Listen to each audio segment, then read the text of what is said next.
மத்தியில் கூட்டணி கட்சிகளின் ஆதரவுடன் பாஜக மீண்டும் ஆட்சி அமைக்க உள்ள நிலையில் புதிய அமைச்சரவையில் பங்கேற்க உள்ள அமைச்சர்கள் யார் என்ற எதிர்பார்ப்பு எழுந்துள்ளது.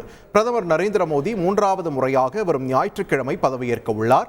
கூட்டணி கட்சிகளின் ஆதரவுடன் பாஜக மீண்டும் ஆட்சி அமைக்க உள்ள நிலையில் கூட்டணி கட்சிகள் மற்றும் பாஜக எம்பிக்கள் பலரும் அமைச்சர் பொறுப்பை பெற தீவிரம் காட்டி வருகின்றனர்.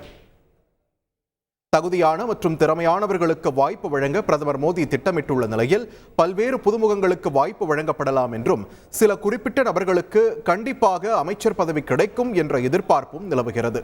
அமித்ஷா, நிதின் கட்கரி, ராஜ்நாத் சிங், பியூஷ் கோயல், மன்சுக் மாண்டவியா உள்ளிட்ட பழைய முகங்களுக்கு மீண்டும் வாய்ப்பு கிடைக்கும் என்று தெரிகிறது.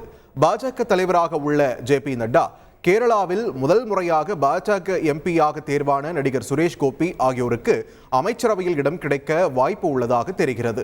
தெலங்கானாவில் இருந்து தேர்வு செய்யப்பட்டுள்ள கிஷன் ரெட்டி, தெலங்கானா முன்னாள் மாநில தலைவர் மண்டி சஞ்சய்குமார், கர்நாடக முன்னாள் முதல்வர் பசவராஜ் பொம்மை, டெல்லியில் வெற்றி பெற்றுள்ள மனோஜ் திவாரி, முன்னாள் மத்திய அமைச்சர் சுஷ்மா ஸ்வராஜின் மகள் பன்சுரி ஸ்வராஜ் ஆகியோருக்கும் அமைச்சரவையில் வாய்ப்பு கிடைக்கும் என்று எதிர்பார்க்கப்படுகிறது. தெலுங்கு தேசம் கட்சி சார்பில் ராம்மோகன் நாயுடுவின் பெயரும், ஷிண்டே சிவசேனா கட்சி சார்பில் பிரதாப் ஜாதவ் பெயரும் பரிந்துரைக்கப்பட உள்ளதாகவும் கூறப்படுகிறது. செய்திகளை உடனுக்குடன் தெரிந்து கொள்ள உடனே சப்ஸ்கிரைப் பண்ணுங்க.